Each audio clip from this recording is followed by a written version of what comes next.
Kita bahkan ada kata-kata, sebagian berkata bahwa sabar itu ada batasnya. Kalau sekarang sabar tidak harus ada batasnya, tidak ada batasnya sabar. Ketika nanti masih melakukan seperti itu, nanti akan ada konsekuensi, gitu aja. Sabarnya tidak ada batasnya. Kita sementara ini menemui beberapa siswa, ada yang memang nakal itu tadi, ada yang tidak pernah masuk. Yang saya katakan tidak pernah masuk ini tidak nakal, karena tidak sampai ke madrasah, gimana nakalnya? Nah, apakah ketika para siswa ini, yang beberapa siswa ini terus tidak pernah masuk, ya nggak nakal, nggak pernah di sekolah, kita gimana tahu nakalnya? Itu kewajiban Bapak Ibu guru untuk mencari siswa ini di luar madrasah. Akhirnya karena pendidikan itu ada proses, akhirnya kita juga tetap seumpama, tetap legowo, tidak marah ketika ada rapat kelulusan, terus anak tidak kita luluskan, tidak ada prosesnya sama sekali. Ini masuk kategori kita itu menghakimi siswa ini dalam tanda kutip bodoh, atau ya gimana, nggak pernah ikut. Akhirnya nilai aja dari beberapa semester mesti ada yang nunggak terus. Gimana dokter kalau seperti itu? Terus yang terakhir, saya dekat-dekat dari Yai Fatah itu sabar, ya doakan itu ya iya. Tapi kalau cewek santrinya itu, kayak telinga itu sama merah hampir itu. Tapi memang santri-santrinya ya bilang kalau Mbak Fatah itu kalau jewer itu tidak dengan dengan karena rasa marah atau rasa itu, ya kadang sambil itu. Dan siswanya ya merasa di jewer itu memang tidak merasa ini dimarahi atau terus seumpama dalam tanda kutip terus dia akan balas dendam, ya enggak. Oh, itu adalah pelajaran. Tapi memang kelas kita belum bisa jewer seperti jewernya Mbak Fatah, memang seperti itu tadi. Jadi yang ada siswa tidak pernah masuk dalam tanda kutip, terus kita putuskan tidak naik kelas. Nah, tidak naik kelas ini kan menimbulkan anak sakit hati. Sakit hatinya ini nanti akan kembali ke kita. Timbangan itu tadi apa tidak, dokter? Terima kasih. Saya yang tengah dulu ya, yang lulus remedial. Ini, kalau Bapak Ibu tiba-tiba tidak meluluskan, tapi tidak melakukan intervensi perlakuan, menurut saya itu dolim kepada saya. Tiba-tiba di akhir langsung diputuskan nggak lulus, tapi selama perjalanan nggak pernah diproses, nggak pernah didampingi, itu dolim. Halo? Asli. Emang harus ditangani. Bahkan bila perlu dihukum dijewer apa-apa, tapi jewer nganggo hati. Orang nganggo nafsu, itu penting. Yang penting itu jangan. Nah itu Pak. Benar, jewer tapi jewer nganggo hati, orang nganggo nafsu apa main nganggo utak.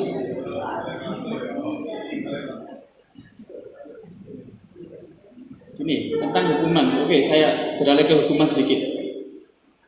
Hukuman itu adalah alat pendidikan. Oke, saya kira semua orang kalau jurusan pendidikan pasti paham lah itu. Bahwa hukuman, punishment, reward and punishment itu adalah alat pendidikan, alat untuk mendidik. Tapi ingat, kaidahnya begini. Alat sebagai alat itu selalu dampaknya itu selalu berbanding lurus. Iya. Mafhumnya. Gini. Sepeda itu alat transportasi, betul ya? Mobil, sepeda, motor itu alat transportasi. Sepeda ontel kalau dibandingkan dengan mobil itu efektif mana? Untuk kenyamanan. Ya mobil, motor juga lebih efektif daripada sepeda ontel. Oke, artinya begini, alat itu semakin efektif maka dampak buruknya juga semakin tinggi. Itu yang dimaksud dengan berbanding lurus. Hukuman itu semakin efektif mengendalikan perilaku anak, maka semakin dampak buruknya semakin tinggi. Oke, ontel tadi itu kalau naik ontel, kalau hujan-hujanan, panas-kepanasan, tapi enak, nyari parkir gampang, nano parkir gratis, kalau toh berbayar sangat murah, anti macet dan seterusnya. Tapi mobil efektif itu melindungi kita dari panas, melindungi dari dingin, tapi juga dampak buruknya apa? Macet, sangat macet, nyari parkir susah, kalau ada berbayar mahal, ada harus bensin dan seterusnya. Jadi efektifnya berbanding lurus dengan dampak negatifnya. Oke, sampai sini oke ya? Hukuman itu sama dengan itu. Karena hukuman adalah alat pendidikan. Contoh. Nah, begini contoh lagi Pak Jafar aja. Saya begini, jelaskan begini, ada murid kita satu yang ngobrol sendiri. Wes pokoknya nggak gatek nih oleh guru jelas nih. Langsung digebrak meja. Kamu kesini, dihukum. Kira-kira yang lain berani nggak niru kelakuannya? Nggak berani. Kira-kira dia berani nggak ngulang-ngulang? Nggak berani. Pertanyaannya, efektif bukan? Efektif mengendalikan kenakalan. Tapi kita lihat dampaknya. Bagaimana hatinya anak, hatinya tadi kita gebrak meja, kita suruh, apa dampaknya? Dampaknya hatinya hancur, harga dirinya hancur. Itu dampak paling bahaya adalah hatinya tertutup dengan gurunya. Halo? Hatinya tertutup dengan gurunya. Nah ini sih terjadi. Guru ini ngomong apa kebaikan diri Allah nggak pernah masuk di hati. Halo? Terus bukan ini. Kalau hati anak sudah kecewa dengan gurunya, dengan tuturi apa yang nasihati, wah enggak dalil enggak kurang dalil, enggak iso masuk dengan hati. Ini enggak ada kelas ya. Ini saya ingin mencontohkan begini loh. Oke, ini gelas. Oke, saya ingin masukkan air ke dalam gelas ini, tapi ada tutupnya. Bisa nggak air masuk? Nggak bisa. Maka langkah pertama guru mengajar itu adalah buka tutup dulu. Pastikan hati anak terbuka kepada kita. Kalau anak-anak dalam kelas kita datang, anak-anak sudah mengkeret, ya, benci mbek gurune kuwi, iki mau tertutup. Ngono kuwi lebih baik gak usah ngajar. Jak durinan ae jak apa, sing penting atine buka dhisik. Sing penting atine buka dhisik. Nek tutup, mbok jenengan ngajar piye wong yang ibu. Nah, nutupi hati itu kemungkinannya dua. Satu, mungkin hati anak dikecewakan seperti tadi itu. Yang kedua, mungkin anak itu diperlihatkan oleh Allah aib gurunya. Halo? Murid tadi itu diperlihatkan oleh Allah kelakuan gurunya. Coba dengan bayangkan, kula ngajar ngenten iki, jenengan ngerti nek kula iki tukang selingkuh. Kira-kira iso enggak tak tuturi? Halo? Enggak respect, enggak atine enggak tertutup. Mbok kita nuturi keapian piye enggak iso ngerti. Mergo enggak percaya, tidak percaya kepada saya karena dia tahu aib. Mula hati-hati betul napa jangan lakoni maksiat. Golek nggon sing kira-kira murid ora.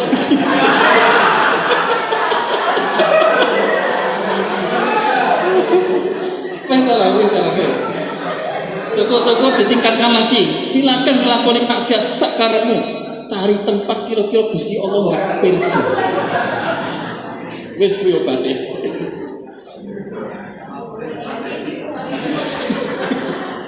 Masya Allah, saestu niki engko nek jenengan ane nuwun sewu nggih kon jenengan titeni. Wis salah, atine anak iki kudu dicoba. Atine anak.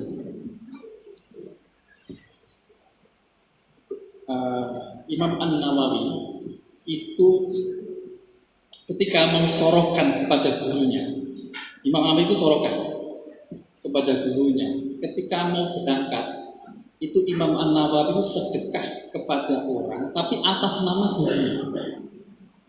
Artinya sedekah kepada orang tapi pahalane dikirimne diniatne kanggo gurune sambil berdoa, ya Allah, jangan kau perlihatkan aib guruku kepada aku. Halo? Ini ada di kitab kalau nggak salah kitabnya Habib Zain Mustar. Ada. Kau percaya ini kitab ono ya? Kau percaya aku lali kitabnya, tapi ono. Bahkan suatu saat saya buat status di Facebook saya, bisa dicek itu status di Facebook saya. Karena saya sangat tersentuh sekali ketika membaca itu. Imam An-Nawawi mau belajar sedekah diniatne kanggo gurune.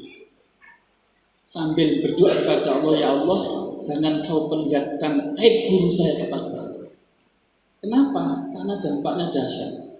Kata Imriti kan, idzil tahasba'ti qadihi rufi wa kullu man lam ya'taqid lam yantafi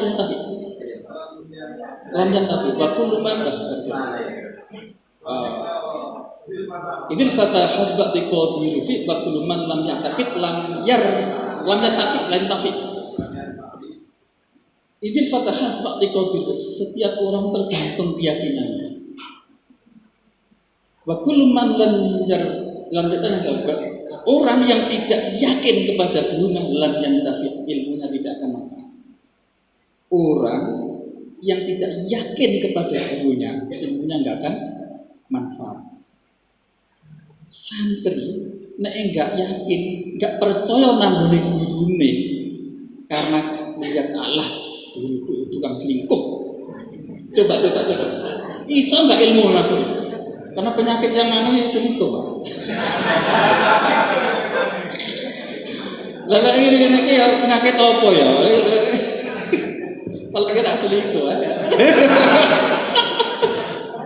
aduh, sorry, gue nggak bawa kalau ya. Masya Allah. Oke.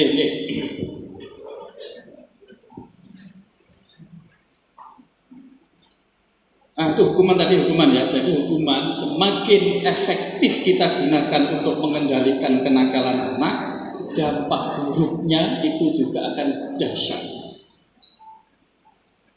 Nah, karena itu supaya mati lebih baik maulah. Emang abot tenang. Apa?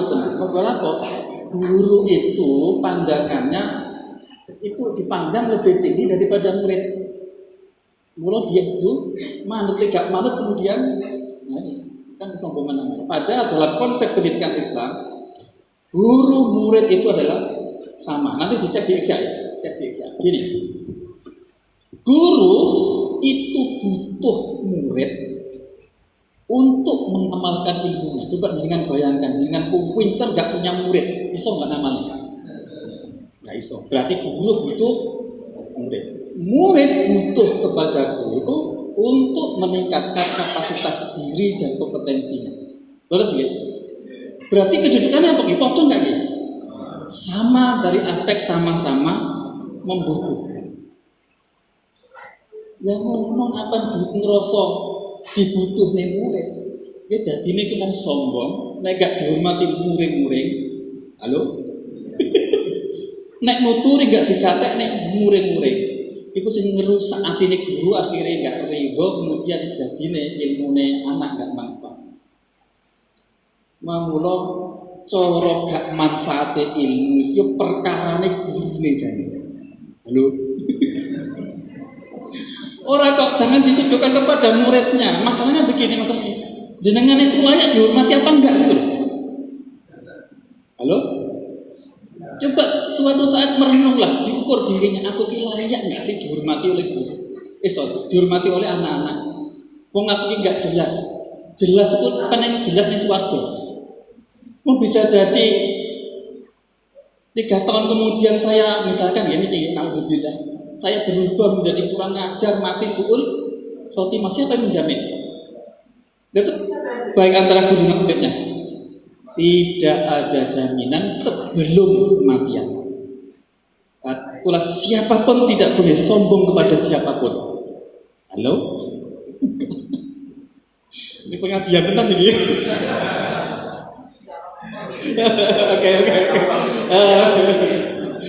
Oke. Udah.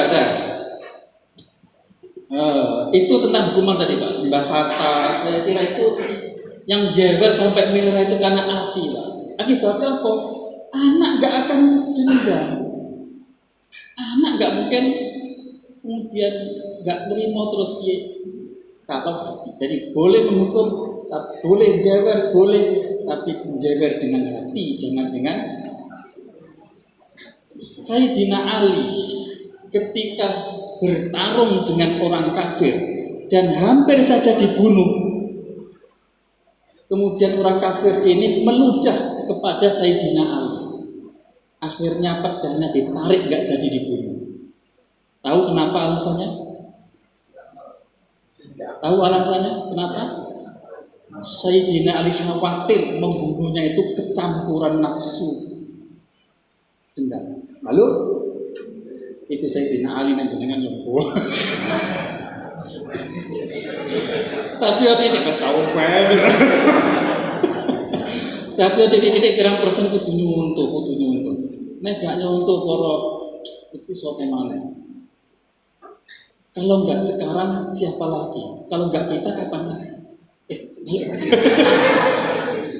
Kita harus nyuntuh. Orang pondokan kudu nyuntuh. Sabar ya ada batasnya. Sampai sekarang saya tidak menemukan takbir referensi yang menyatakan sabar ada batas. Halo, tolong tunjukkan kalau ada referensi yang menyatakan sabar itu ada batasnya. Ada nggak?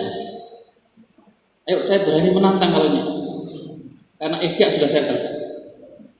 Sabar tidak ada batasnya. Enggak ada batasnya. Yang ada itu ukurannya ada. Oh, nek nakali sak mene iku kudu nak mene ya mene. Nek ngene kudu ngene. Nek ngene kudu ngene. Sabar tidak ada batas. Oke, saya kira begitu ya. Nanti suatu saat kalau menemukan takbir sabar batasnya boleh hubungi saya. Oke, sekalian ini saya ingin beralih ke ini, dan ini adalah inti dari anak-anak saya bicarakannya tadi itu. Mukotimah kok lama begitu. Muka kuat ya, muka kuat. Bismillah. Kita tadi guru di madrasah, di dalam pesantren, tampilannya, gayanya harus beda dengan orang kebanyakan tingkat 5. Oke, bisa kita simpulkan tadi.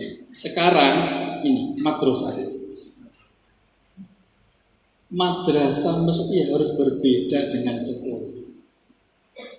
Itu sama pangkat 5 juga dengan madrasah sini. Apa bedanya? Ini bagus sekali. 1, di madrasah, apalagi pondok ini. Kalau saya menyebut madrasah, utannya adalah apalagi pondok. Di madrasah apalagi pondok, semua hal ketika kita proses pembelajaran, semua hal harus dipandang dalam perspektif ibadah yang berdimensi ukhrawi. Halo? Iya maksudnya? Mengenai buku jenengan dulu, Pak. Yang nyusun ini. Perspektif ibadah, perspektif itu cara memandang masalah dengan perspektif. Artinya begini, apapun yang Bapak Ibu lakukan dalam proses pendidikan itu kudu diyakini bahwa itu sebagai perilaku ibadah sing ono ganjarane nanti di akhirat. Yeah. Bapak Ibu ngoreksi seperti ini, ngoreksi kerjaan jawaban anak itu ibadah. Ibadah ya itu. Karena itu tolong jangan pisahkan antara aktivitas ngajar dengan aktivitas ibadah. Ibadah guru ya dengan cara ngajar, ngajar itu ya bentuk ibadah guru. Bukan malah sholat duha. Halo? Bisa jadi sholat duha itu haram. Kok iso ya gitu ya?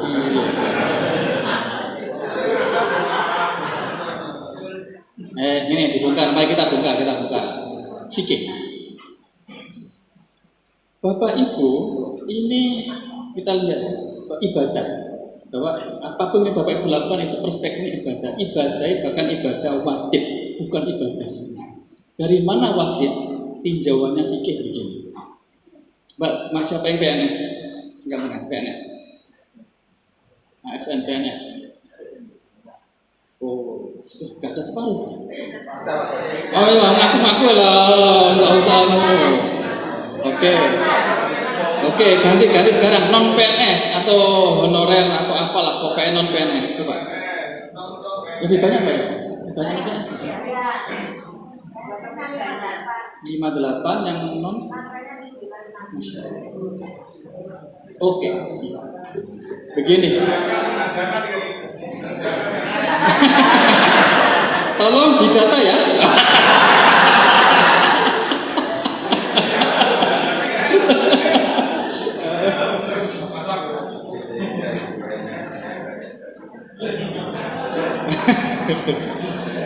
Begini. Nanti belakangan saya dalili. Ini, Bapak Ibu baik PNS maupun yang honorer itu sama-sama wajib. Bapak Ibu sebagai pegawai yayasan Maul Ma'arif itu kan dikontrak oleh yayasan, atau kalau di sini mungkin kepala ya, diangkat kepala ya. Tapi kan tetap tujuan yayasan kan, yayasan. Itu hak istimewanya pesantren. Itu dikontrak untuk melakukan tugas dan fungsi tertentu dengan cara tertentu. Apalagi yang negeri, yang PNS itu dikontrak oleh negara untuk melakukan tugas dan fungsi tertentu dengan cara tertentu. Oke. Ini kalau fikih itu kan ijarah, sewa, akad sewa. Nah, ijarah itu ini apa sudah sah, maka menimbulkan konsekuensi hak dan kewajiban. Oke, jenengan diangkat ini kan sah nih, akad sah. Dengan begitu dianggap sah, maka jenengan punya kewajiban menjalankan fungsi dan tugas tertentu dengan cara tertentu. Negara wajib memberikan gaji, upah, ujroh kalau bahasa fikih. Yang non PNS juga begitu, sama. Pertanyaannya, jenengan menjalankan tupoksi tadi itu wajibnya syar'an apa adatan? Syara' apa adat? Karena beda konsekuensi. Kalau adat itu yang non ibadah itu namanya adat. Kebiasaan karena terikat dengan kontrak itu adat namanya. Itu konsekuensinya yang jenengan tinggalkan tugas paling ditegur 1, 2, 3 dipanggil pecah selesai. Oke. Tapi kalau kewajiban itu syar'an, konsekuensinya adalah nek jenengan lakukan ono fahalai, nek ditinggalkan dosa. Kan wajib ma yusabu ala fi'li wa yu'aqabu ala tarki. Nggih. Wajib kan dipikir perkara wajib kuwi apapun jenenge wajib kuwi nek dilakoni ono ganjarane, nek ditinggal ono siksane. Oke, yakin sampai sini ya? Berarti jenengan ngajar sesuai tugas dan fungsinya dengan secara tertentu sesuai ketentuan itu adalah wajib syar'an apa adatan? Kedua-duanya syar'an dan adat. Buktinya jenengan melanggar dipanggil dipecat. Berarti kan adat juga. Oke. Sekali lagi wajib syar'an. Konsekuensinya itu ada pahalanya karena wajib. Nek ditinggal ono dosa. Oke. Nah, di dalam kaidah fikih itu ada bunyi begini. Al wajibu la yutraku illa li wajibin. Ayo, ada enggak? Kaidah nomor piro kuwi? Perkara wajib enggak iso ditinggalne kecuali demi kewajiban lain. Oke? Mafhumnya perkara sunat tidak boleh mengalahkan perkara wajib. Salat duha hukumnya apa? Sunat. Salat duha kuwi mbok piye enggak mungkin bisa menjadi wajib kecuali nazar, enggak bisa wajib. Jenengan ngajar tek jam 7 ning kelas hukumnya apa? Wajib apa sunat? Yakin? Wajibnya syar'an apa adatan? Syar'an wa adatan. Jam 7 tek anak-anak wis ning kelas jenengan tuku ning musala salat.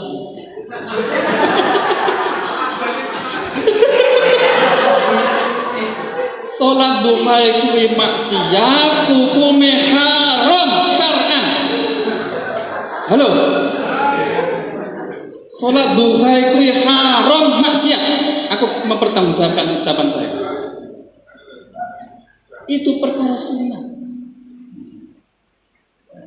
Al wajibu la yutraku illa liwajibin. Cek di asbab nadhair. Ya sudah ngaji.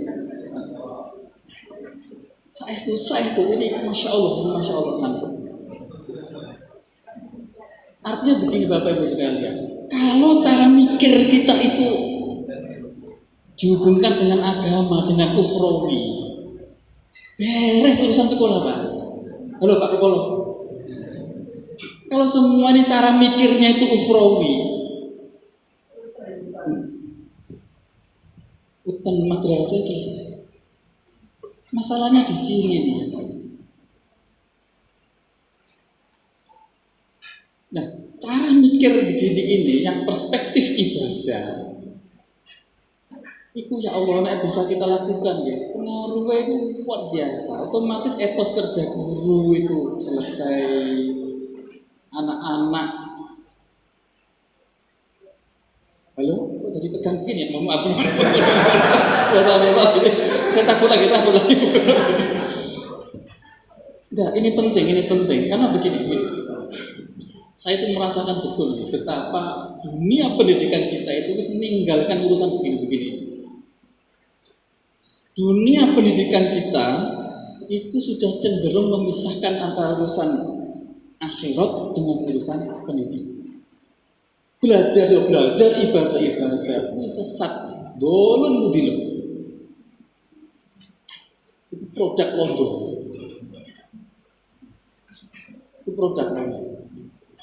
Yes, mau mulai dengan yakin. Kita yakin seperti yakin bahwa sang lakon itu urusan belakang. Seperti yakin bahwa jenengan melakukan tugas ngajar kuwi hukume wajib syar'an wa adatan, urusane neraka swarga. Ngono wae.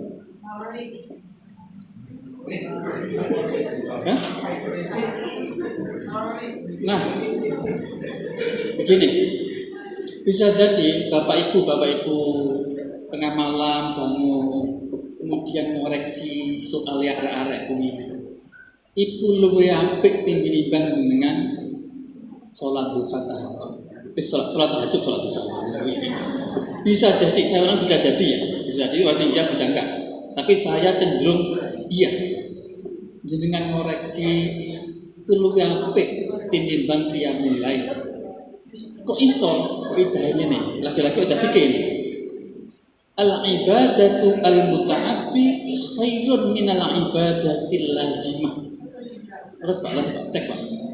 Oke. Cek di asbab wa nadhair. Al-ibadatu al-muta'addi khairun minal ibadatil lazimah. Ibadah sing bentuke punya dampak kepada orang lain, muta'addi itu berentek. Misalkan saya sedekah, ini kan bukan hanya untuk saya, tapi untuk orang lain, berentek. Iku luwih apik tinimbang ibadah sing dampake hanya untuk diri sendiri. Dengan ngoreksi itu untuk siapa? Untuk kebaikan siapa? Dengan sholat tahajud untuk siapa? Nah, dari aspek ini yang saya maksud, jenengan bangun pun ngoreksi kuwi ibadah sing luwih apik tinimbang tahajud. Ngoreksi ki apik enggak? Kalau itu apik dinyati apik, itu termasuk qiyamul lail. Karena definisi qiyamul lail biar dicek di kitab-kitab fikih, itu perbuatan apapun kebaikan sing dilakukan pada waktu malam, bukan hanya sholat. Kalau sebutan Pak, sebutan Pak. Oke Pak. Halo, halo, ini, kuat nggak terus lagi? Karena kayaknya menyinggung semua ini. Enggak. Ini saya nggak peduli ngomong dia di mana-mana. Kalau jenengan cek YouTube itu saya pasti ngomong ini. Baru kemarin 2 hari yang lalu ada yang ikut nggak? Yang GTK mengadakan zikir. Halo? Ngomong langsung melu itu loh. Iya itu ceritanya. Itu kan bisa bahasa Indonesia itu. Yang masuk Zoom 1000, penontonnya itu 4000 di YouTube langsung. Saya dilala jadi tunjuk narasumber gandengan dengan Bu Ice Khadijah. Bu Ice Khadijah itu pakar pendidikan, pendiri PSPK, Pusat Studi Pendidikan dan Kebijakan, yang menggawangi kurikulum merdeka, pemikirnya itu PSPKI. Mbak Nisa itu Pak yang kita hadirkan di Jogja waktu itu sesepuhnya itu ini Bu Ice Khadijah ini kemarin digandengkan dengan saya tetap ngomong ini karena saya merasa santri dan ini sudah dilupakan oleh, apakah nggak ada penentang? Yono ngomongin ini terasa aneh itu tentang agama, tapi aku merah bismillah ini ajarannya Pak Zaidar. Bismillah. Kalau bukan kita kapan lagi? Kalau bukan sekarang siapa lagi? Enggak, mumpung jadi pejabat kemarin ngono ya enggak apa ya. Wes, ya ajarannya santri ngene ya. Wes. Kesempatan saya itu kalau punya kesempatan untuk jadi misi saya itu tahun 2017 tadi itu saya dipanggil ke pusat tadi itu pesennya satu. Waktu itu Pak Sesdirjen yang manggil. Pak Imam, tolong amankan aswaja di kurikulum. Itu pesan. Amankan aswaja Ahlussunnah Jamaah di kurikulum. Karena selama ini kurikulum itu kan ribut ya, khilafah, jihad, macam-macam begitu. Begitu saya masuk tak ganti keluarlah KMA 183 singgawi ya gitu. Itu kok sejarahnya begitu. Saya mah dipesan. Nah, akhirnya KMA 165 diganti KMA 183. Sing konsep-konsep ukhrawi masuk semuanya. Coba dokumen negara itu ada bunyi kata-kata tazkiyatun nufus, mujahadah, riyadhah. Itu disertasi saya itu. Terus terang saya maksa, kapan mana yang mengembalikan ruh madrasah hukuman kesempatan. Jadi misi saya masuk di kementerian itu ada salah satunya membawa misi pesantren untuk ditanamkan di madrasah. Karena madrasah dulu itu pesantren. Nah kalau madrasah di pondok lagi mikirnya nggak ngene, itu berarti hilang. Oke, maka wis bismillah aku ngomong gini ya. Kau nek ana salah yang katakan aja, kurang nggak apa-apa. Oke. Jadi perspektif ibadah berdimensi ukhrawi. Jadi apapun yang Bapak Ibu lakukan, duduk begini ini itu semuanya mengandung ibadah. Bahkan dalam hadis al-kamakol ya. Belajar 1 saat lebih utama dari sholat sunat 1000 rakaat. Betul. Jenengan nongkrong beginilah. Kadang ngantuk, kadang luwe apik tinimbang sholat sunat 1000 rakaat. Pernah 1000 rakaat. Tapi ngomong begini ini tergantung hati, jadi ngomong kita tergantung iman kok.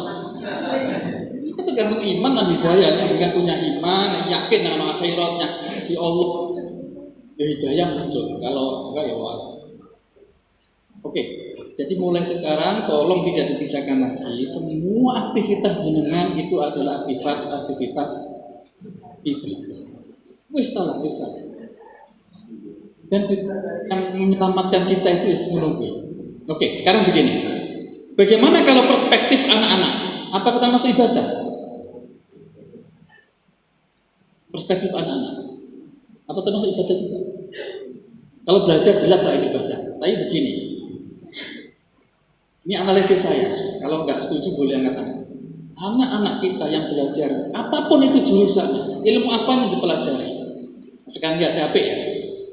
Itu sebetulnya adalah sedang menjalankan ibadah fardu kifayah. Kalau analisis Al-Ghazali, fardu kifayah. Kok bisa? Dalam Ihya mengatakan begini, memerankan suatu profesi di masyarakat bagi umat Islam itu hukumnya fardu kifayah. Coba setuju nggak ini? Setuju nggak? Memerankan suatu profesi di masyarakat bagi umat Islam itu fardu kifayah. Gampangnya begini ya. Di Jombang ini dengan bayangkan yang kalau dokter satu pun yang muslim, kira-kira apa yang terjadi dengan agama kita? Dengan umat Islam. Halo? Bayangkan Jombang tidak ada orang yang ahli ekonomi atau apalagi lawyer satu pun yang muslim, apa yang terjadi? Maka Islam akan ke bawah, umat Islam juga akan ke bawah. Karena itu menurut Al-Ghazali memerankan profesi tertentu di masyarakat itu hukumnya fardu kifayah. Oke, kita tarik sekarang. Ya, anak-anak kita yang sedang belajar di bangku sekolah di madrasah sini ngambil jurusan IPA, IPS, bahasa, agama dan seterusnya itu sama. Dia sedang menyiapkan diri untuk berperan dalam profesi tertentu. Ya, Allah, wa jazalakum. Jadi anak-anak kita yang ambil jurusan IPA, mendalami IPA, kemudian dia punya cita-cita suatu saat memerankan menjadi dokter, sesungguhnya dia sedang melakukan fardu kifayah. Kok idai al-wasail hukmul maqasid.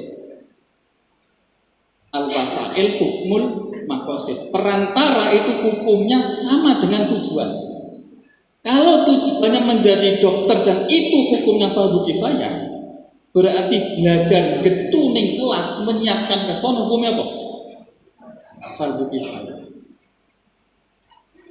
Malayatimu al-wajibu illa bihi fahuwa wajibun. Terus malayatimu al-wajibu illa bihi fahuwa wajibun. Perkara kewajiban nek ora iso sempurna kecuali dengan perkara, maka perkara itu wajib. Al-wasail hukmul maqasid. Jadi anak-anak kita sing kadang ngantuk, kadang double, kadang serius mengerjakan tugas dengan PR, dia sedang melakukan fardu kifayah. Fardu kifayah sebagai fardu mayusabu ala fi'lih wa yu'aqabu ala tarkih. Piye Pak kula niki.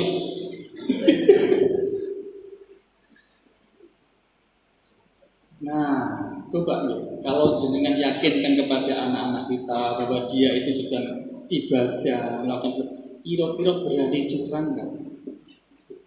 Kira-kira mau ulangan, nah, yakinan dalam dirinya itu sedang melakukan ibadah, kira-kira berani ngerepek nggak? Berani curang nggak? Berani kurang ajar nggak?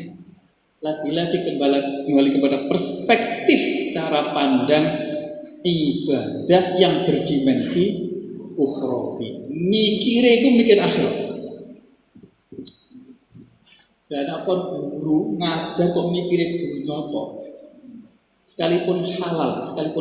Itu halal, boleh itu. Itu ya ora bedane mbek tukang ojek. Ora ana bedane mbek pemulung, enggak ana bedane. Bedanya nek bajune tok mungkin sepatuan lahirnya. Tapi hakikatnya menjadi Allah padha. Kalau jenengan ngajar hanya demi orang mikir akhirat, lagi-lagi urusan iman. Imanlah yang harus menggerakkan kita untuk melakukan atau tidak melakukan. Kembalikan kepada iman, maka semua ibadah. Pengajian Nasri ini. Orang pejabat kayak gini. Masya Allah. Pun sampai sini, anu enggak? Tapi matuk ya, bisa diterima ya. Urusan bisa ngelakuin kok belakang itu urusan hidayah. Seperti pas ngene matuk, oh iya yang ngono wis. Engko iso nglakoni apa enggak itu tergantung kepada hidayah atau taufik hidayah inayah. Oh hidayah itu, hidayah taufik inayah. Jadi begini. Jadi Bapak Ibu sekalian, kita bisa melakukan apapun kebaikan itu tidak pernah lepas dari hidayah taufik inayah. Hidayah itu gampangnya begini. Kesadaran, oh ya, ini baik, oh ini. Itu hidayah. Orang sadar belum tentu bisa melakukan, betul nggak? Kalau nggak ada taufik, taufik itu full kudrati ta'ah. Allah menjadikan kita mampu untuk melakukan ketaatan, itu namanya taufik. Dilalah apa kemudian bisa berjalan menuju ke kebaikan, itu berarti taufik. Sudah berjalan, apakah sudah pasti bisa melakukan kebaikan di sana? Belum tentu. Siapa tahu di tengah jalan ternyata kepleset jatuh nggak jadi. Bisa kan? Butuh inayah, taufik, hidayah, inayah. Ya mungkin dengan mantuk-mantuk, oh bisa hidayah. Tapi belum tentu dapat taufik, belum dapat. Nah biasanya begini, kaidahnya begini. Orang bisa melakukan kebaikan itu bisa jadi hadiah dari Gusti Allah dari kebaikannya. Jadi Allah memberikan hidayah taufik inayah itu karena hadiah kebaikan yang jenengan lakukan sebelumnya. Itu yang dimaksud dengan la in syakartum la azidannakum. Nah, apa jenengan syukuri Allah akan tambah. Maksudnya itu. Salah satu tafsirnya itu. Tapi sebaliknya wala in kafartum in asyadid. Jenengan melakukan maksiat itu bisa jadi disebabkan sebagai hukuman dari maksiat sebelumnya. Lalu jenengan elek angen-angen ya. Nek jenengan muales ibadah. Muales ngoreksi pekerjaannya anak-anak. Itu bisa jadi karena jenengan ngelakoni maksiat sebelumnya. Yang itu hukuman dari Gusti Allah. Tapi lagi tauhid di dalam pendidikan. Iya Pak. Oke, sampai sini masuk ya. Masuk. Berkorang iso bisa didayani. Oke, berikutnya. Hubungan guru murid diikat dengan mahabbah fillah. Ini lebih seru, ini lebih seru. Bapak sekalian begini. Ya Allah. Yuk, gimana?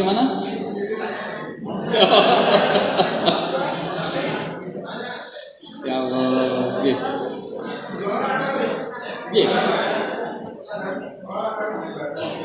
Ibadah.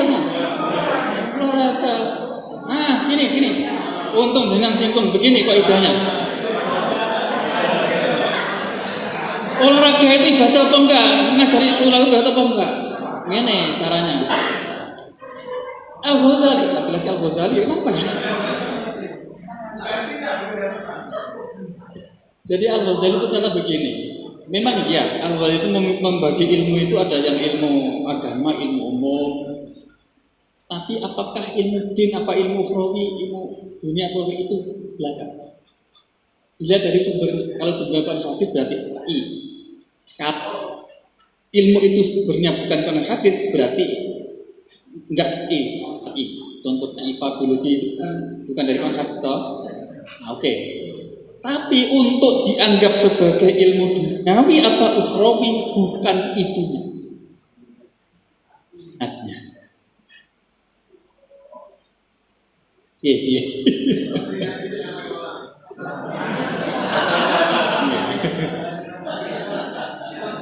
Bapak Ibu, anak-anak MANPK ngedu jurusan agama belajar kitab.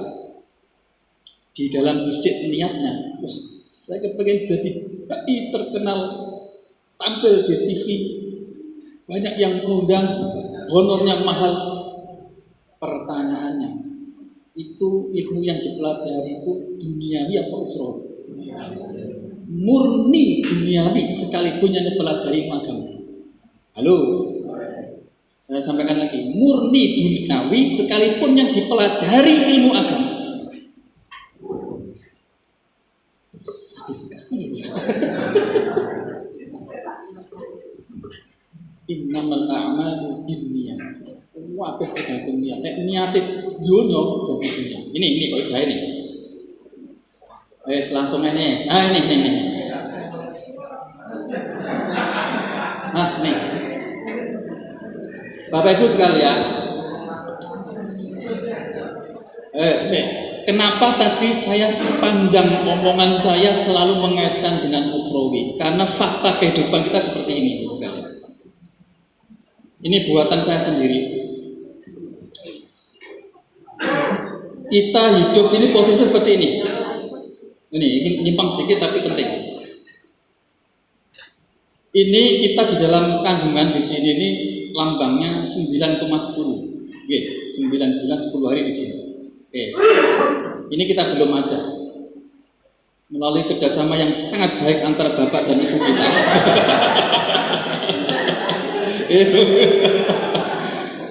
Kemudian hamil kita ada di dalam, kemudian lahir 1 sampai 7 tahun. Ini kami menyebutnya masa-masa konsepsi. Orang kurikulum Merdeka menyebutnya dengan masa fase fondasi.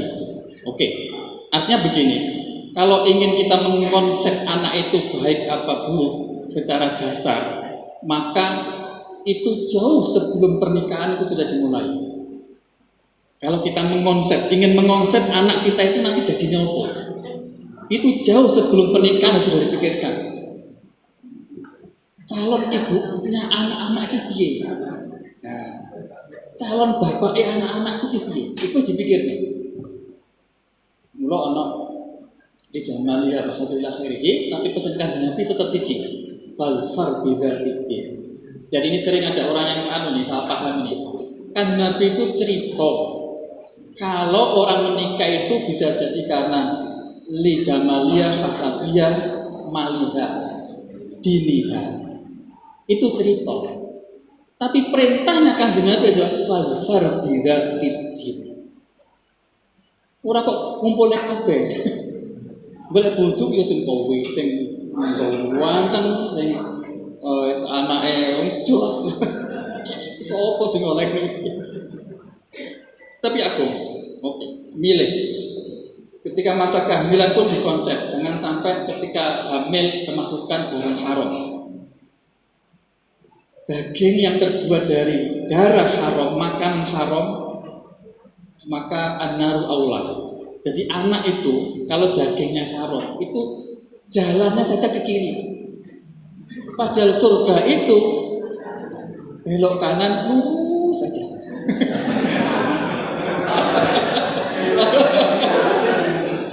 Betul ya. Nek anak itu barang haram, anak dagingnya daging haram, panganane haram, itu jalannya ngiri. Padahal surga itu belok kanan lurus. Wes, ketika tergoda dengan jalan kiri, segeralah ambil kanan lagi, lurus lagi. Tergoda lagi, lurus. Kanan, lurus lagi. Itu cara menuju surga. Oke. Lahir, kemudian kita hidup terus usia 18 tahun, masa pendidikan sampai puncak 40 tahun, habis itu kemampuan kita secara fisik akan turun sampai meninggal dunia. Masa tua sama persis dengan ketika lahir. Di sini ketika lahir, anak-anak, bayi, dimandiin di sini sama. Orang tua renta mandi dimandiin, tidur ditidurin, makan disuapin sama. Itu yang dimaksud dengan wa man nu'ammirhu nunaqqishu fil khalq afala ya'qilun. Barang siapa dipanjangkan umurnya, dia dikembalikan itu penciptaannya sama dengan ketika lahir. Oke, habis itu meninggal dunia, dikubur sampai kapan? Sampai datangnya yaumul ba'ats, hari kiamat. Setelah itu dia dibangkitkan lagi hidup untuk menjalani kehidupan akhirat. Pertanyaannya, berapa lama di akhirat? Ini ada lambangnya nih, la nihayatalah. Ini kalau saya teruskan, ini panahnya terus ini, terus gini nih.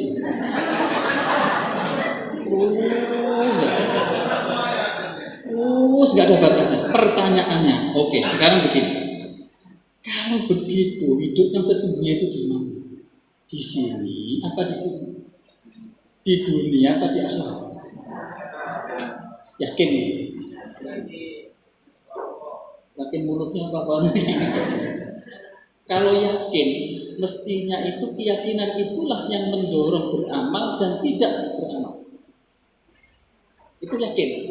Tapi kalau hanya biasa-biasa saja, nggak ada pengaruh beramal, itu berarti hanya Tora Al-Ghazali sebutnya hanya iman di mulut, bukan iman.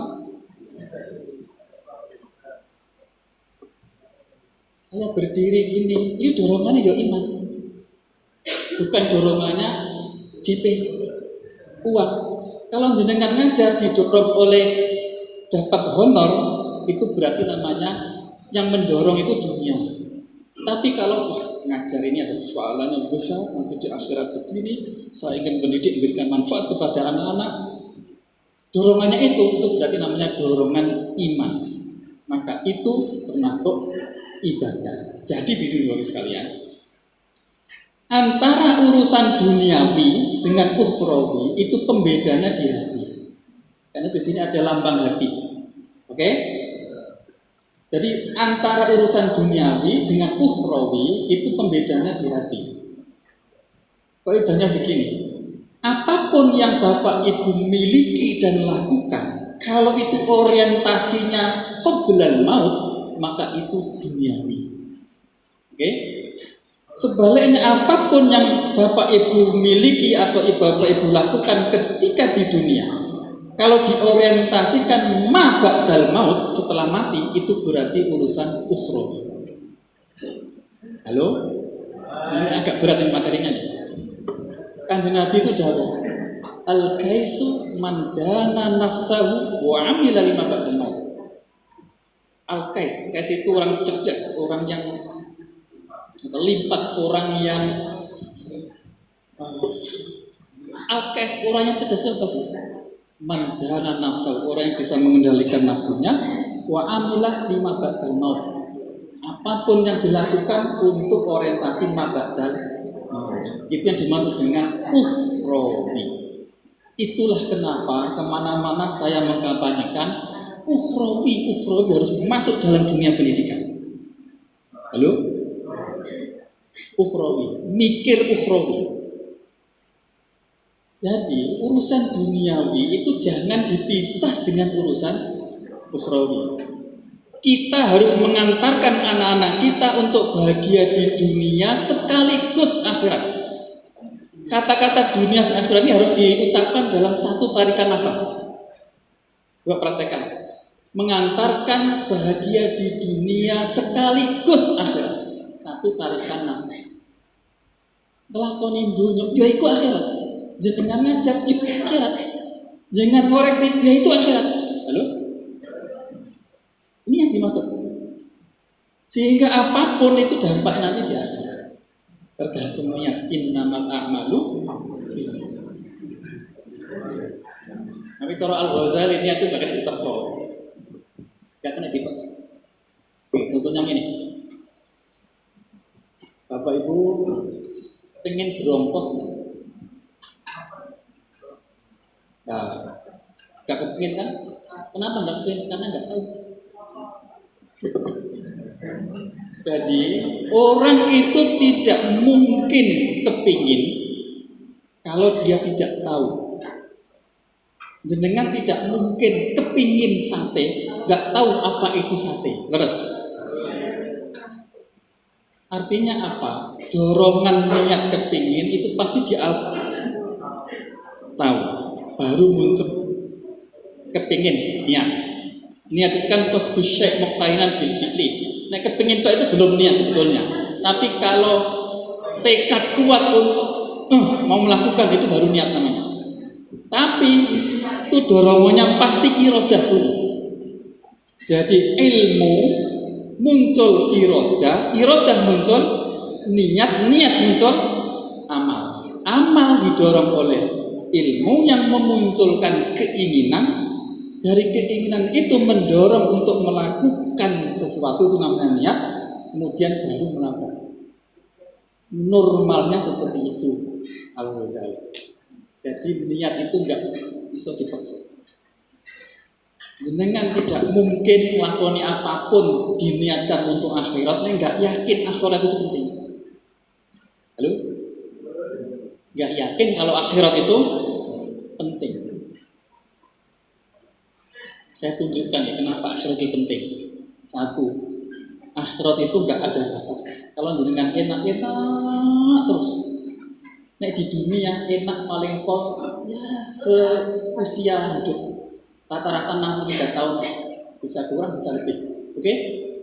Jenengan sengsara enggak enak paling pol seusia hidup. Oke?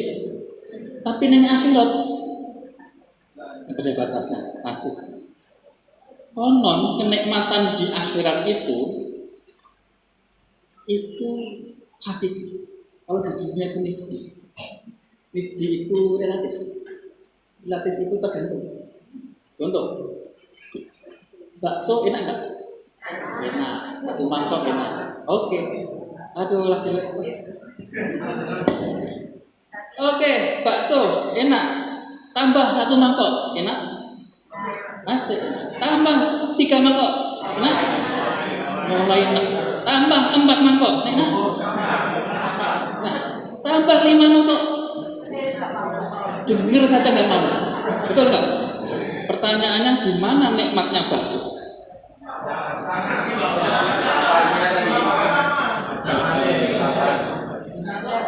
Jangan sampai kita di mana nikmatnya istri?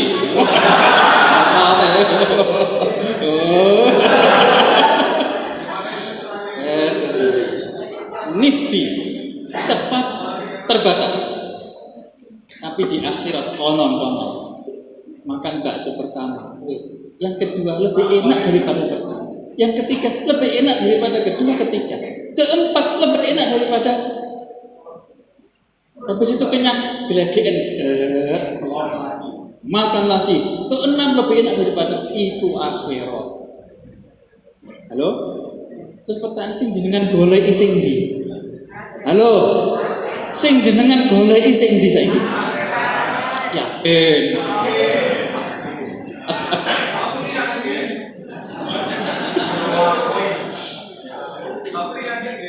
Nah, itulah kenapa kita apapun yang kita lakukan, apalagi dalam konteks pendidikan, itu harus diorientasikan untuk akhirat. Jangan pisahkan lagi antara aktivitas ngajar dengan aktivitas akhirat ibadah.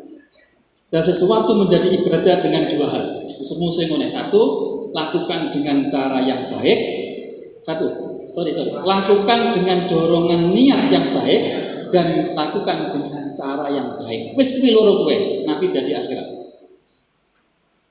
Niat baik itu kurang ini. Pokoknya apapun nek diniati demi kebahagiaan setelah mati itu pasti baik. Kalau nggak bisa diniati untuk duniawi yang untuk akhirat. Ini butuh pemahaman ini. Diniati untuk duniawi tapi untuk akhirat.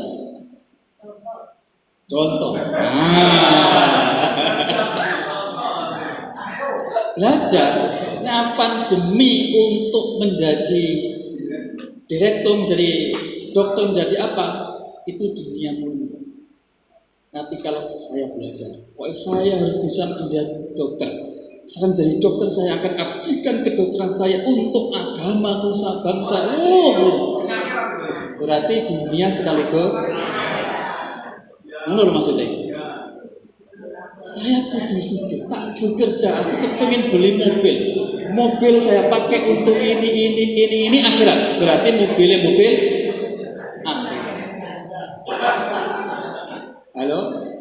Jadi dunia tidak bisa dilihat dari perejengan ini, tapi dilihat dari hati.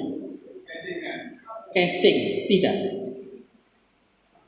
Oke, Pak Ma'arif ini punya mobil, seorang pengusaha, maklum. Pengusaha. Pertanyaannya, mobil tiganya itu duniawi apa ukhrawi?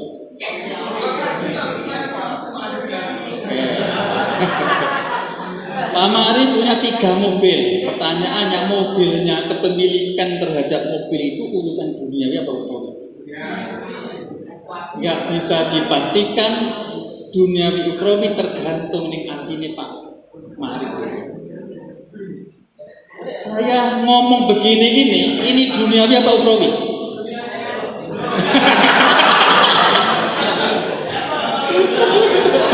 Oke. Saya ulangi, saya ceramah begini ini duniawi apa ukhrawi? Yang tahu saya sendiri. Kalau saya niatkan yang mendorong saya berangkat dari Jakarta, waduh, saya nanti dapat uang saku segini. Kalau nggak ada itu, saya nggak berangkat. Karena ada itu saya berangkat, itu berarti perbuatan saya ini murni duniawi plus nggak akhiratnya. Loh, perbuatan saya begini itu murni duniawi, nanti di akhirat plus nggak ono. Sekalipun kok yoyo begini. Balik. Saya itu kalau serius nih, tolong tidak melihat dari perejengan. Kurang-kurangnya ngocek di depan itu dunia atau ukhrawi?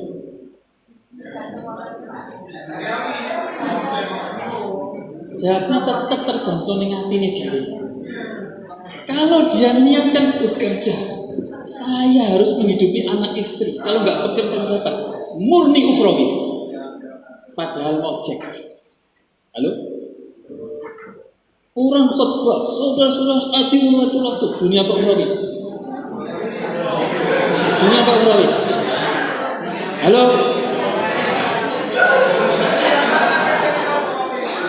Itu cara melihat, maka kembali ke ini Pak ini. Itu kenapa di sini saya beri lambang hati. Urusan duniawi apa ukhrawi, arahnya ke sini apa ke sono, tergantung hati itu. Dan kata Imam Al-Ghazali, duniawi ukhrawi pembatasnya tipis sekali. Duniawi ukhrawi pembatasnya sangat tipis. Sedidik masuk ukhrawi, sedidik masuk. Hati ini di Gusti Allah sing pirsa. Ayo. Assalamualaikum Muhammad. Kita tahu ya. Masih cepat ya. Oke, ini. Karena itu sekali lagi Bapak Ibu sekalian, saya mengajak berkali-kali. Saya mengajak tidak hanya di tempat ini, kemanapun saya bicara ini. Dengan kalau akses diklat MOOC, pusdiklat, ini ngasih nggak Pak? Ikut diklat MOOC nggak? Diklat MOOC itu diklat murni online. Kalau lulus dapat sertifikat resmi. Dan teman-teman yang mengisi itu diklat tentang kurikulum merdeka. Itu yang mengisi tim-tim saya. Dan saya spesialis khusus bicara tentang ini. Jenengan cek. Sekali lagi, kulon jenengan rewangi oleh bagaimana menurunkan nilai-nilai ukhrawi di dalam dunia pendidikan. Menurut orang sementara, tapi kok ngomong akhirat kok ngomong wes. Apa-apa, ini kan urusan hidayah. Dan saya siap untuk itu. Oke. Nah, karena itu, kalau ada orang berpandangan ini penting lagi. Kan sering kita itu mendengar bahwa dunia akhirat itu harus seimbang. Harus gitu. Fit dunia hasanah wa fil akhirati hasanah. Itu berarti harus seimbang. Itu pemahaman bohong. Saya pastikan bohong.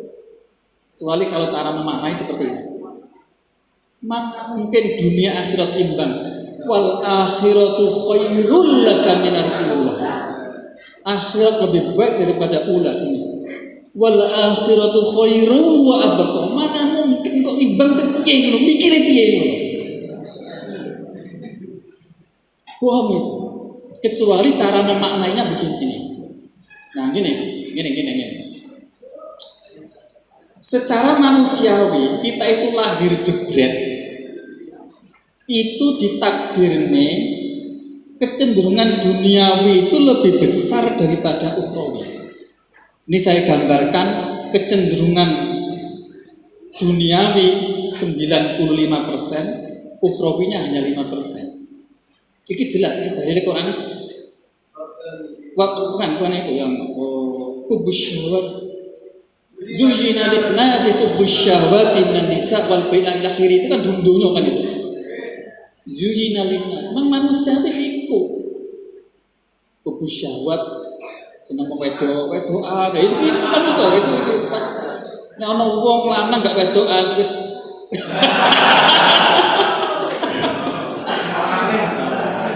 tapi yang penting kan halal. Nah, uang ya sih. Oke, kita. Nah, coba Bapak Ibu sekalian, kalau kita hidup di dunia, bayangkan ya, kita hidup di dunia, yang di dunia kita beri beban 5 kilo, di akhirat juga 5 kilo. Pertanyaannya, apakah merubah posisi? Halo? Ini kan lebih berat dunia, akhirat kalah. Kalau di sini kita tambah 5 kilo, sini 5 kilo, apakah merubah posisi? Tidak. Karena itu konsep dalam hidup ini mikir akhirat dikali 95%, mikir dunia cukup 5. Itu nanti jadinya baru imbang. Halo? Itu baru imbang. Jadi keseimbangan itu mikir dunia, mikir akhirat harus jauh lebih banyak daripada mikir dunia. Itu hasilnya baru imbang. Dan itu hanya terjadi kalau apapun yang kita lakukan diorientasikan untuk akhirat. Mangan yo kanggo akhirat, tubuh kanggo akhirat. Babalan diniati ibadah. Loh kok iso boleh jadi bisa? Niatnya, ini caranya. Santri ini. Waktu zaman santri. Babalan itu hiburan pol ya tunut aku. Sore, wah, menangin sekar kan. Cerita wae dhewe itu, Pak.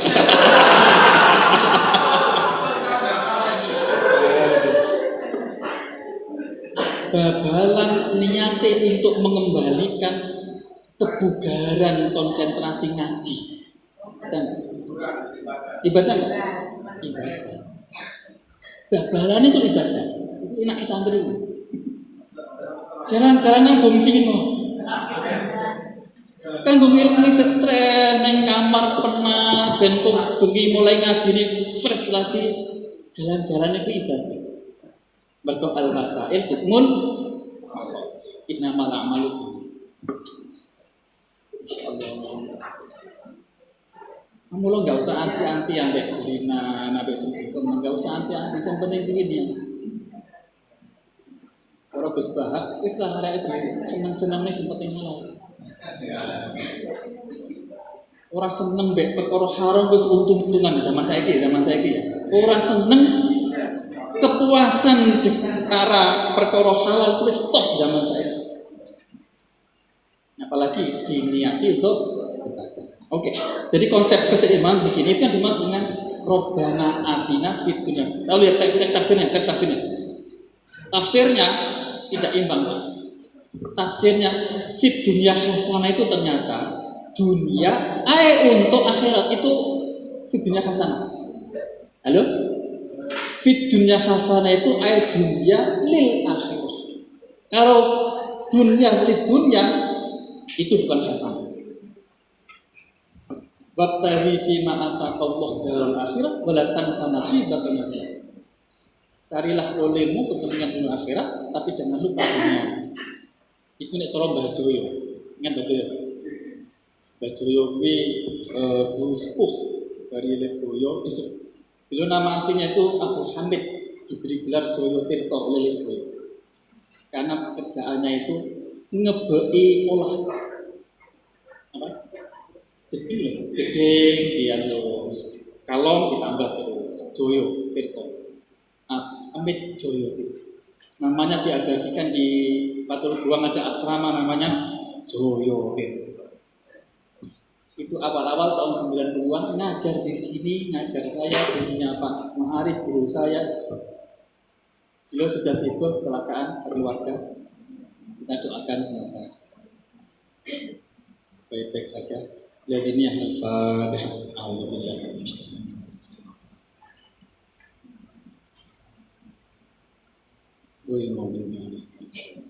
Amin. Terima kasih. Ini anak santri begini. Eling guru ini dikatakan. Itu enaknya santri. Jadi jenengan punya murid santri itu enaknya begitu. Nanti santri jenengan, murid jenengan berdakwah di mana, punya madrasah, eling jenengan teguh ya al-Fatihah.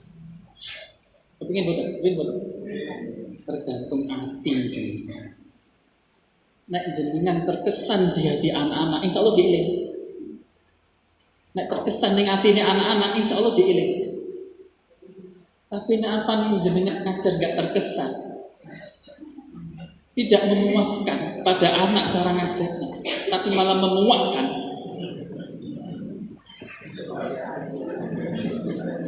Elengnya dihindari juga.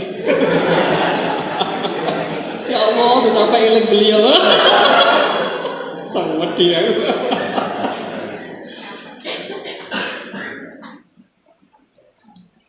Baca Yudhit itu memanah. Dapat ramanya di Jamiatul Kubro Indo ngintikan yang ini.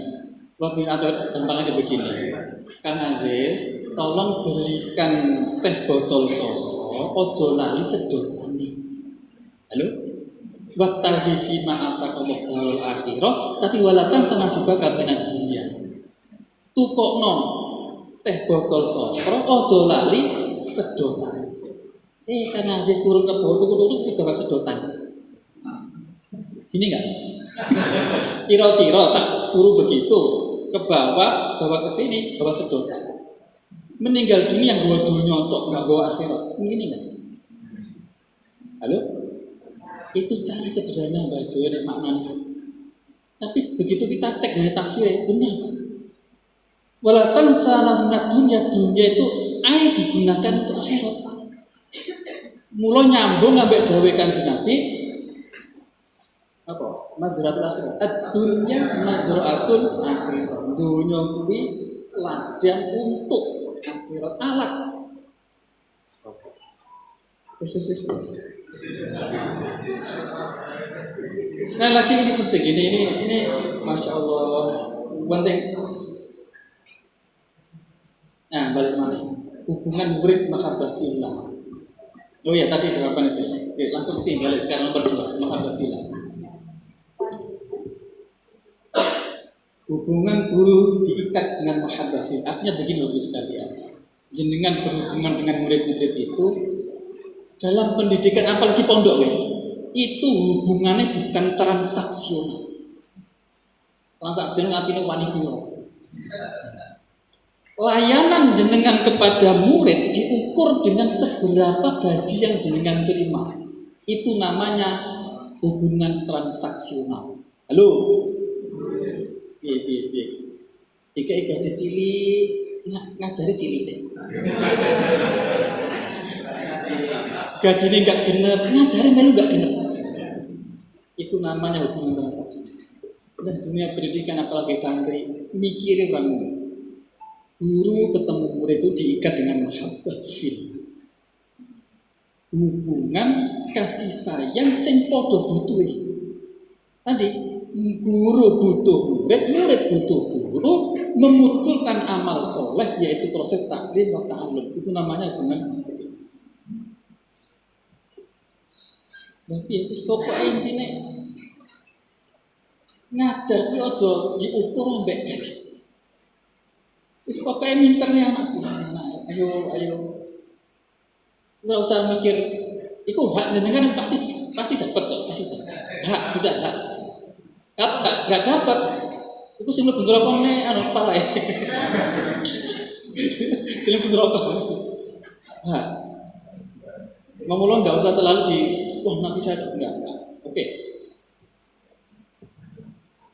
Kenapa hubungan ini penting, Bapak Ibu sekalian? Karena begini, hanya hubungan mahabbah fillah inilah nanti murid-murid jenengan itu bisa manfaati jenengan ketika di akhirat. Guru juga bisa manfaati murid. Ini maksudnya. Jenengan guru dilala ning akhirat kepleset masuk neraka. Murid sing diajak lupus Pak. Ngono iki besok ning akhirat, murid men golek endi guru. Masyaallah. Ahli surga itu bisa melihat ahli neraka. Cek di surat As-Saffat setelah Yasin. Jadi bisa manfaati. Ini dalil, anak tajuk dalil. Ini Pak. Surat At-Tur ayat 21. Coba secing. Surat At-Tur ayat 21 sak tafsire coba dicek. Bismillahirrahmanirrahim. Walladzina amanu wattaba'ahum dzurriyyatuhum biiman. Di dalam qiraah lain itu dibaca jamak. Dzurriyyat panjang. Alhaqna bihim dzurriyyatahum wa ma'alatum min syai' kullun bima kasaba rahin. Ya, sudah ada ketemu? Ya. Terjemahnya ada? Coba terjemahnya. Ada?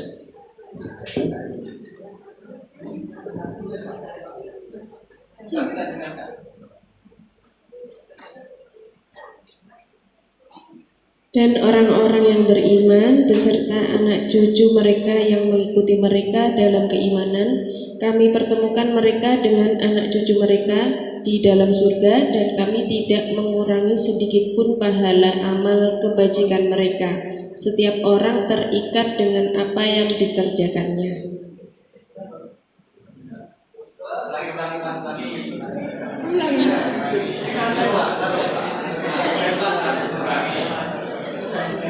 Dan orang-orang yang beriman beserta anak cucu mereka yang mengikuti mereka dalam keimanan, kami pertemukan mereka dengan anak cucu mereka di dalam surga, dan kami tidak mengurangi sedikit pun pahala amal kebajikan mereka.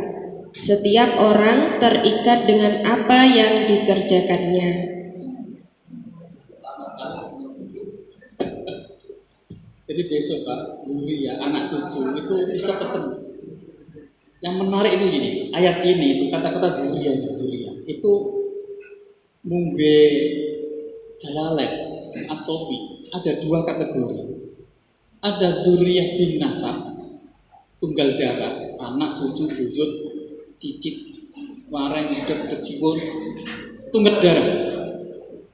Ada dzurriyyah bis sabab. Dzurriyyah bis sabab itu apa? Nah, langsung lihat tafsirnya. Ini tafsirnya, ini As-Sofi.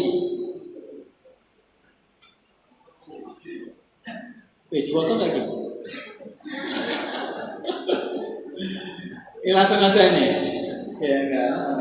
Wa yulhaqu bidzurriyyati minan nasabi adzurriyyah bis-sabab. Wa yulhaqu bidzurriyyah bin nasabi adzurriyyah bis-sabab. Dan disamakan dengan dzurriyyah bin nasab adalah dzurriyyah bis-sabab. Dzurriyyah bis-sabab disamakan dengan dzurriyyah bin nasab. Bahkan As-Sofi mengatakan karena ahakku bil luhuk, karena ahakku bil luhuk katalamida. Dzurriyyah bis-sabab itu jauh lebih berhak daripada dzurriyyah bin nasab, seperti hubungan guru murid. Halo? Percaya nggak ini? Masa saya nggak percaya? Banget teman. Dan dzurriyyah bisa bagi apa? Wa huwa al-mahabbah fa in hasala ma'al mahabbati ta'limu ilmin aw amalin. Masya Allah.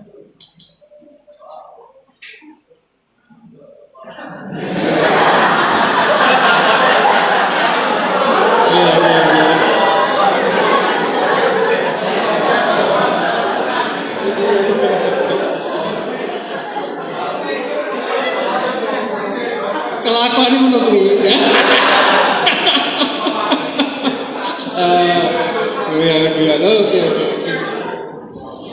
Oke.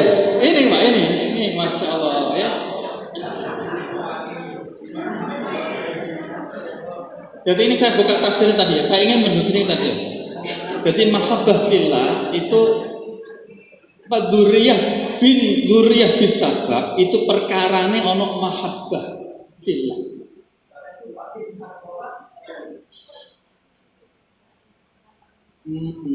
Fa in hasala ma'al mahabbati ta'limu ilmin. Apabila dari hubungan mahabbah tadi itu kemudian memunculkan taklimu ilmin, proses belajar mengajar.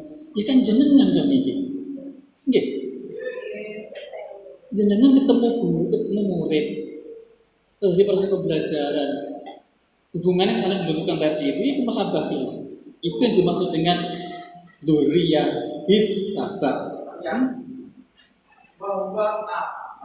Ahadku bil hubbat talam. Wes pokoknya itu.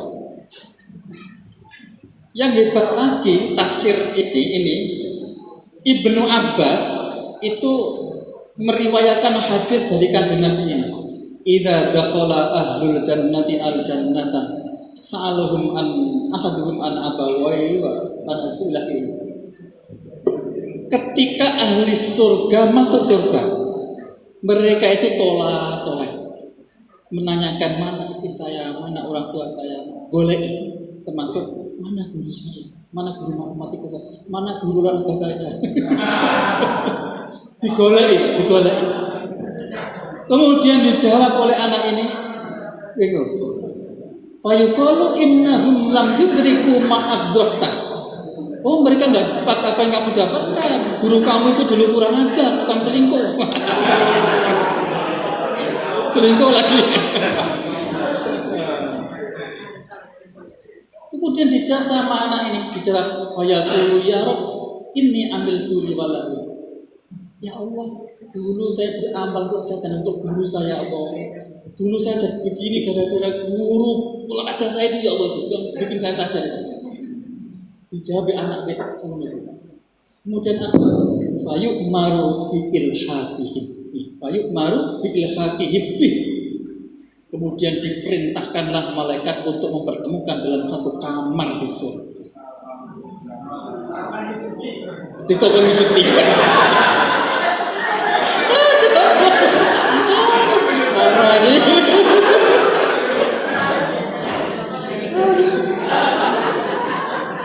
Dikumpul ini surga kok gitu.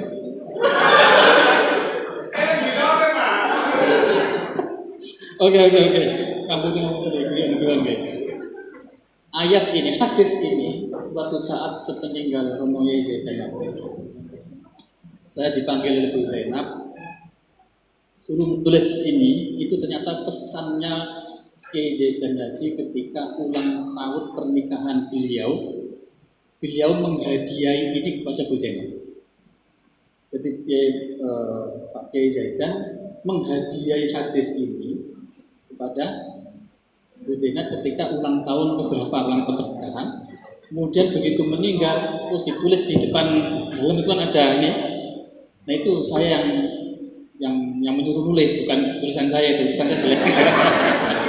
Saya dimintai tugas untuk Kak Pengato, ada kan Kato nih? Pak Atok yang menulis tulisannya bagus. Itu ini hadis ini. Itu tanggal berapa, jam berapa itu ditulis saking terkesan. Artinya sekarang mari kita turunkan, kita amalkan. Dengan apa? Kita yakini bahwa anak-anak yang kita ajar itu adalah zuriyah kita nanti kumpul di surga. Termasuk kita dengan Mbak Bisni, muga-muga diakui santri ini, muga-muga diakui santri. Yang repot Mbak Bisni nggak ngakui. Sumpah kuwi. Orang kini ketemu motor aku tak nunggu, Mbak Bisni aku orang ketemu, sumpah kuwi. Oh wisin. Saya itu besok yang akhirat kuwi ngono. Oke, sampai saya ini piye ya, ono pertanyaan enggak? Wes pokoknya itu nih ngoten intine nggih. Ten ngoten ya. Saya kuat enggak? Sambil. Setitik mana? Tapi begini ya. Sebaliknya. Yang ngeri itu ini, Pak. Surat Al-Ahzab ayat 66 saya benar dicek.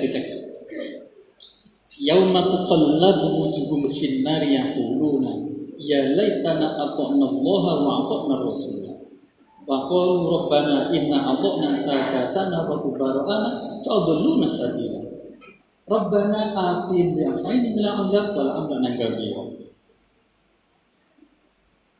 Ini saya sangat terkesan itu karena suatu saat hari Jumat ba'da subuh itu biasanya ada di Indo itu ada Bilalapa Kiai Zaidan itu menyampaikan ayat ini. Itu saya bawa kemana-mana.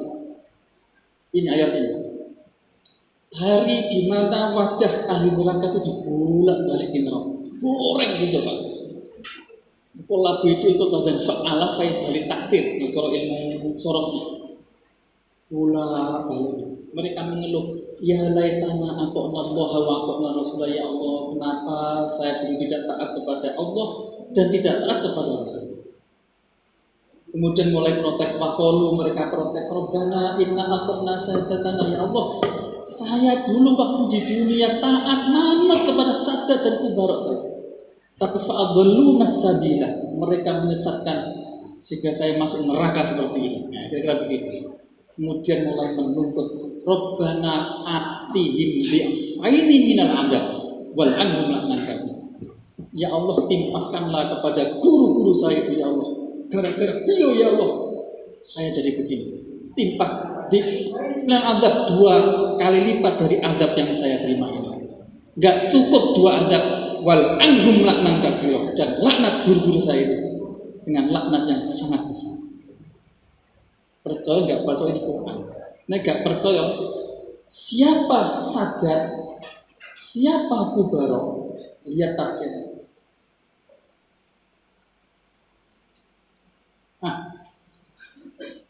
Ini tafsirnya. Siapa Sadat itu?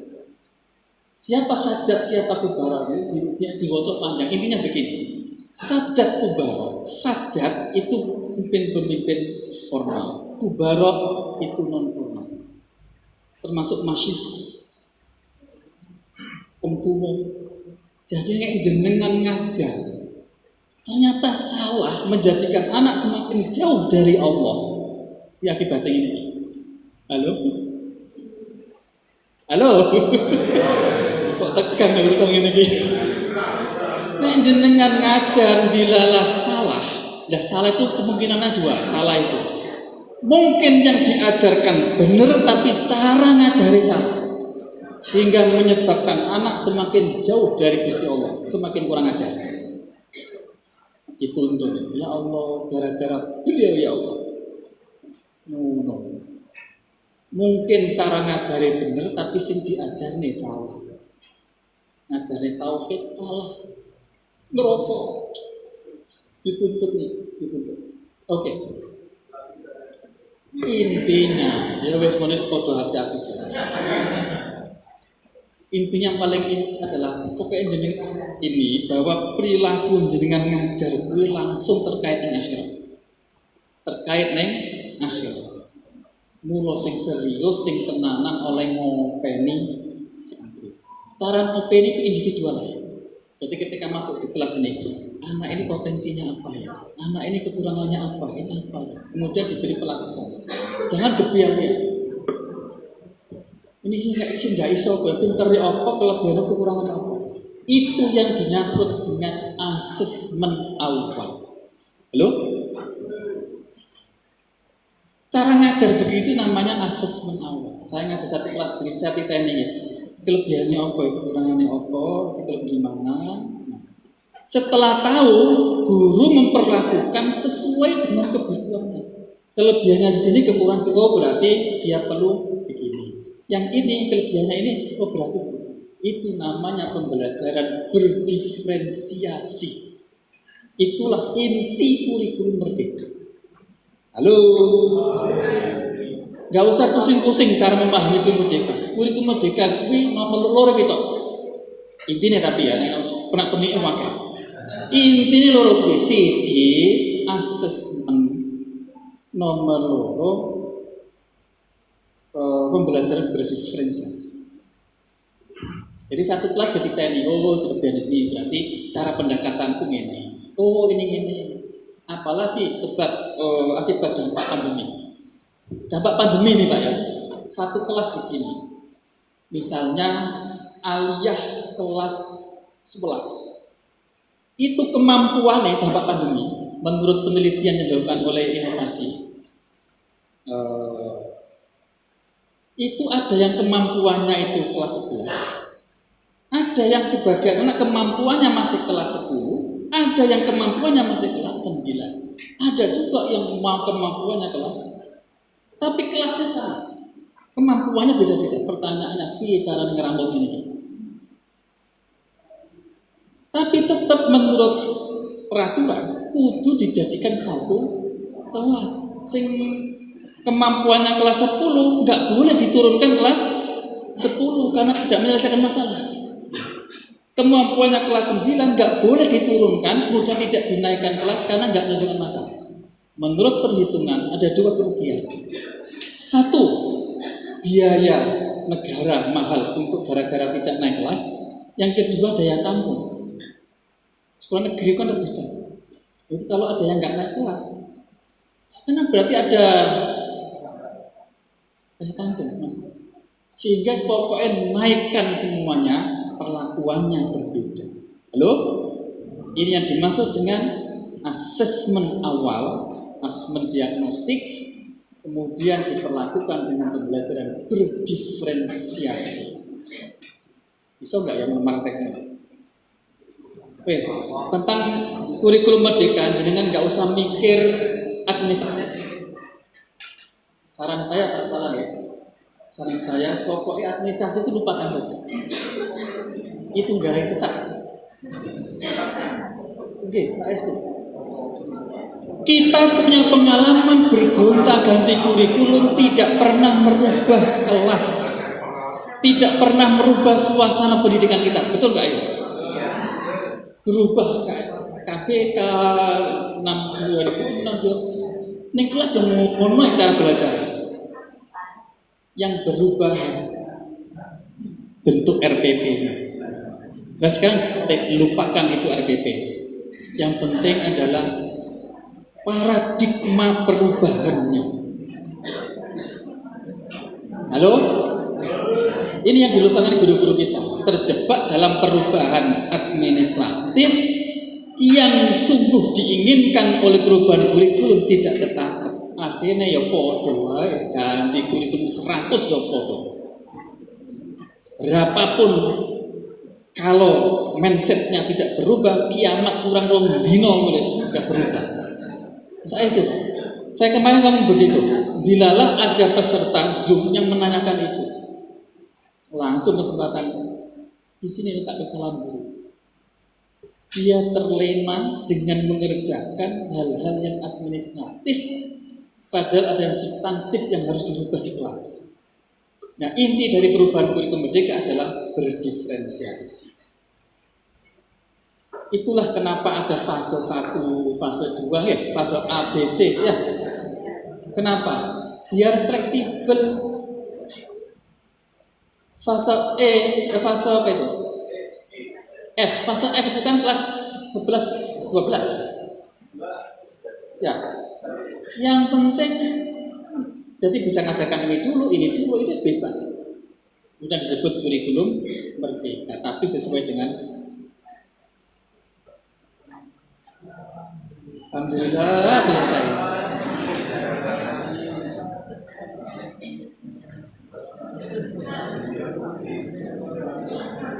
Oke, saya kira udah capek aku dengan sampai Pak.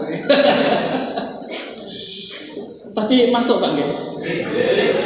Pertanyaan berikutnya bisa berubah.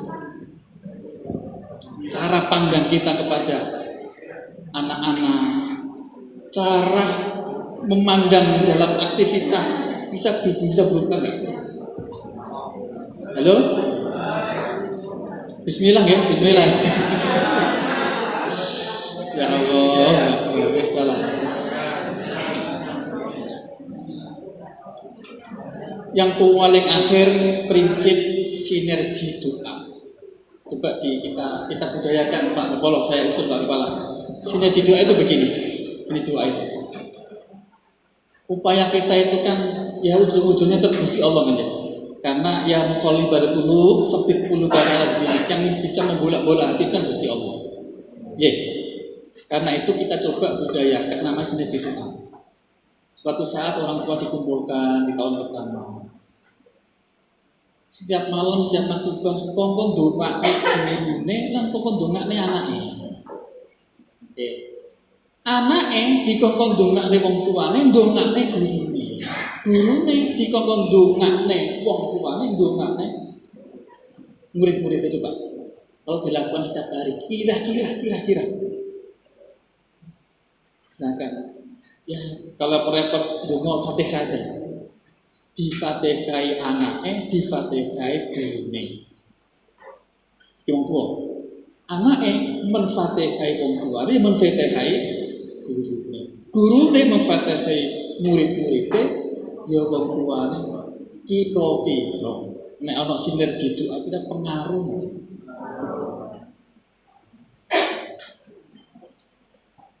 Itu artinya melibatkan Gusti Allah di dalam upaya.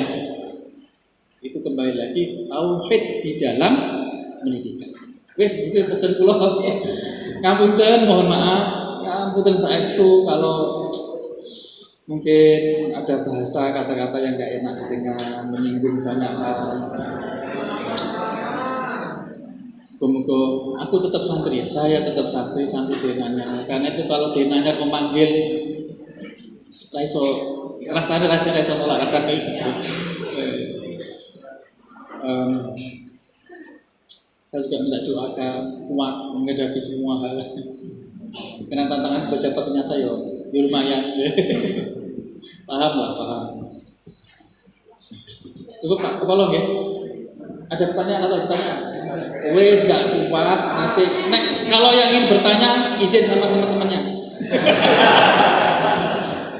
Akhirul kalam, apapun moga-moga manfaat berkah semua urusan dimudahkan oleh Allah, termasuk keluarga kita. Mungkin gajinya nggak sepiro, tapi di situ ada ketenangan, keberkahan, dilalah cukup. Rezeki kita guru itu pas, begitu pas butuh ono, pas utang wayang bayar ono, itu namanya rezeki pas. Dan rezeki paling baik adalah rezeki pas. Bukan banyaknya ternyata. Bukan banyaknya. Rezeki yang baik itu bukan banyaknya, tapi pas.